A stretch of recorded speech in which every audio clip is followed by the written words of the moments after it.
So just a little disclaimer, I have never grown a beard like this, but 2 weeks ago in my company we missed a deadline and I told my team that I would not shave until I never in my dreams thought that I would be here on my mom's birthday with a beard. I was surprised. It's a very... It looks nice. What's wrong with beards? What's wrong with beards? I've never done it before, so anyways, that's just a little kind of fun fact on the side. Yeah. And I'm 40 years old and there's no gray yet, so that's good, right? Yeah, I mean, you gotta take, there's a little, yeah. Only a year ago. What's that? Oh my goodness, we've got quite a set of. Okay, I'll just get started. Feel free to keep on eating and enjoy yourself. And she's 65 years old. And we've got a long way to go. And we've only got her to 18 here. So okay. Yeah. I'm not supposed to do See why I married that. her? Yeah. That's Sacramento too. That's the pier? And okay, so this is about the single adult years. After she graduated from high school, she moved in with her grandma Blackwood in Fullerton, which is near Fullerton Junior College, where she was attending class. So you slept on the couch, right? Mm-hmm. Yeah, she slept on the couch. She slept on the couch, and I went to visit her there. I think the first job she had was working for the U.S. Air Force, filing regulation. I believe they have a lot of regulations, and they're always changing. And so she had to get the updated ones, find it in a book or whatever, and we put the new regulations in. Of course, now we put it on the web. Eventually, she moved to the house right next to her grandmother at 512 North Malden. It was very interesting. This is in February of '69. This is the year we were married. It was previously occupied by a dear person named Mrs. Gossett, and it used to be a large farmhouse that they moved from the farm, I guess, to where it was in Fullerton, and they divided the house right down the middle. And so Margaret had one half, and some other person had the other half. And she got the kitchen, and the kitchen was huge, but there wasn't any bathroom, so they attached a bathroom on the side. So she had the bathtub in one room and the toilet in the other room, and it took like, an hour to fill the bathtub? Yeah. It was just really slow. Yeah, it was interesting. But it was only $60 a month, which was very nice. $60 a month. Can you imagine that? Yeah. After she worked out, her father wrote her a letter. And this is what the letter said. It said, "Dear Margie," then he crossed that out. "Dear daughter," crossed that out. Then he put, "Dear Fink." Fink, F-I-N-K. It certainly is peaceful, and he crossed out peaceful. It certainly is quiet, he crossed out quiet. And it certainly is restful, and crossed that out. And finally said, "It certainly is nice since you left." And then he crossed that out, and he put, "Since you went away."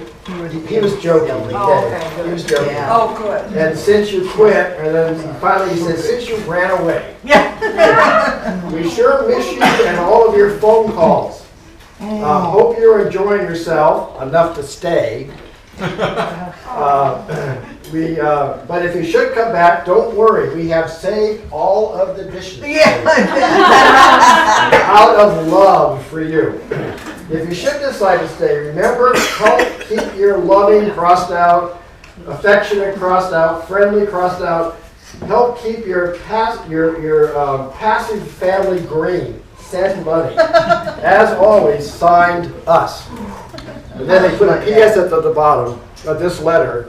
And he said, "P.S. I was going to enclose $10, but I had already sealed the envelope." Wait a minute. He had a sense of humor like that. Her first car Her first car was a 1968 VW Bug. So you can tell Henry that. She had Bug. Bug, yeah, blue Bug. Blue bug. Okay. And it cost a whopping $1,800. Yeah, brand new. Brand new. Had a radio. Yeah. Brand new. Brand new. And she frequently rode to work at Goodyear in Los Angeles after she left the U.S. military with my dad. And my dad's drive was a bit aggressive. Yeah. So she'd often sit in the back seat and just close her eyes and just hope for the best. You know. And she wrote in her diary a few years later, "Today I rode into work with your father so that you could keep my car while yours is being repaired. You can't dare call my car names now because you depend on it so much." She says the moral of the story is a Beetle, which was her VW, on the run is better than a dead horse, which is my Mustang. But you had a cool car. Yeah. She said, riding with your dad was the scariest again. He's still as scary driver as ever. Hurry and get your car fixed. And then later, about the same trip to Goodyear, she wrote, "I got my first ticket today. This is your father." I know. Yes. She wouldn't ride with me either. Yeah. Go ahead. It was for making a left turn from an illegal position. Because I was getting off the freeway at Florence and there was a whole bunch of cars in the left lane all the way back onto the freeway. So she pulled into the right lane, which was only supposed to turn right, and it had this painted island for people turning left. You couldn't go on it. Well, she drove over on it and she got a ticket. She goes, "It was the first time I ever did that, and I learned it from my dad." And he has never, ever been caught.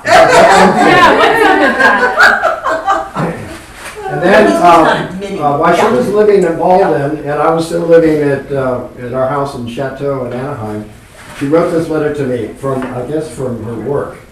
Must have been kind of a downtime, boring time. She wrote, "Dear sir, regarding your letter of the 19th, I must confess your offer is tempting. Not often do I have a chance to go out with a big spender such as yourself. However, Friday at 4:30 is not the best time for the meeting. I suggest we meet for lunch sometime after 12. Perhaps you would advise me of your decision. I am looking forward to meeting you.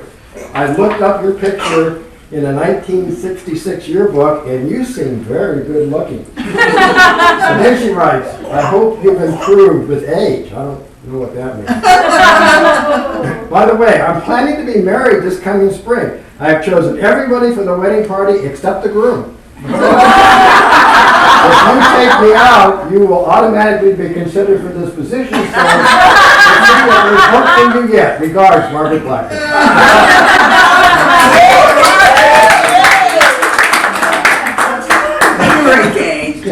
Oh, that's super cute. Mom, do you remember writing that? No. She typed it. It's pretty spunky. She typed it on the typewriter. That was spunky. And then she wrote in her diary. On a typewriter. She wrote in her diary in January of 1969. We got married in December of '69. She said, "Tonight, in spite of the rain, I went to Disneyland with Carol and Marla. Oh, yeah. At 1 a.m. on the way out of the park, 3 Marines walked by and one asked if they could borrow an umbrella. He was just joking, of course, and we laughed and went on to the car. But they kept following us and kept talking, and they looked so pitiful standing there in the rain. I said that I would invite them to coffee, only I didn't think they could fit in my little VW Bug. They eagerly said, yes, we could. So we went to Manny's, and I found out that they were planning to hitch back to Camp Pendleton that night in the rain. Oh my goodness. So I took Marla home, and Carol and I took the Marines back to camp. Oh, wow. They were so nice and we had a good time. They were really amazed that we were willing to do such a great thing for them. When they got back to the camp, they gave us $10 for gas. My car doesn't use that much gas in 2 weeks. Oh my gosh, that's hilarious. But they insisted. All the way home, it didn't rain, and we got home at 4:30 in the morning. It was a night to remember. I just hope you don't kill me for doing it because I'll admit it, it was kind of foolhardy. But I'm not sorry I did it. I think God had me go to Disneyland just to meet those fellows and take them home, maybe restore their faith in their fellow man. I really believe that, and that he was taking care of us the whole way. I told you what happened, and you took it very well. You didn't say anything at first, and then you said, "You're a nut." You're a nut. But you said it with love, so I forgive you. That was a dumb thing to do. I don't know, they weren't hitting on us, they were just cold and wet. But it was a different time. Yes, it was. I'm sorry, but it was a different time. And I learned that Marines can't use umbrellas. Yes. Really? They're not allowed to. No, Why? because it's not Marine like. It's not time. But they're facing government property by getting it all wet. Soggy. Marines don't get wet. A month later, she wrote in her diary, in mid-month, one of the Marines we met at Disneyland, Stephen Mick Nash, came up to say goodbye. We talked until 3 a.m. Mick had a very good attitude about going to Vietnam, and I really hope he makes it through all right. The next day, we called the bus depot and found that he would catch the 2:45 p.m. bus. We went over to the college to look for you so Mick could say goodbye. He felt terrible because he was in uniform on a campus, a state college campus, and he was embarrassed. We went out to lunch and then back to my place. Mick was getting a case of nerves, and I felt really sorry for him. He became very quiet and just sat listening to Simon and Garfunkel while I cleaned up the house. I took him to the bus depot and gave him a kiss on the cheek when he got on the bus. I didn't think he would mind. I felt almost as if he was a brother was leaving. When I got home, I felt an emptiness, and I know that even though our lives had touched only briefly, Nick had become an important person in our lives. Please, God, send him back okay. Do you know if he came back okay? Yeah, he did. He was wounded though. He was, Yeah, hair. It's true. So, that's the single adult years for Margaret Elaine. awesome. Okay, Mr. Randy, I think you are next. Thank you, Mr. Taylor. Where did the computer go? Computer's there. Okay. You can load up the slideshow. I just loaded up some tacos. I'm feeling better already.